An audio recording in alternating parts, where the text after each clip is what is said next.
guys, magluluto tayo ng pinapisan na manok. So, itong ating manok, kaya nilinisan natin. So, lalagyan natin ng black pepper. So, then ang ating kalamansi. Lipas natin sa garden. So, ayan guys, hindi natin ubusin itong 1/4 na patis baka umalat. So, minix muna natin. Ayan guys, mabango siya. Naglalaban yung mga patis at saka yung kalamansi. Ang bango.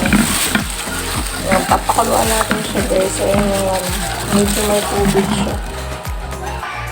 So, ayan na guys, pinapakuluan natin siya. So, ayan. Shoutout po sa lahat ng aking mga subscriber at sa mga nagsusuporta pa rin po. Thank you po sa family and friends. Ayan. Thank you very much. Please subscribe, Luto ni Nanay Vlog.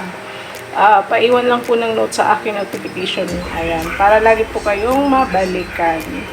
Ayan na guys, kumulo na siya. Ayan. Balik pa rin natin para makuluan yung iba. Ayan. So, ayan siya guys. Ayan. So, malabas yung buluto. Hindi natin mabalik ito.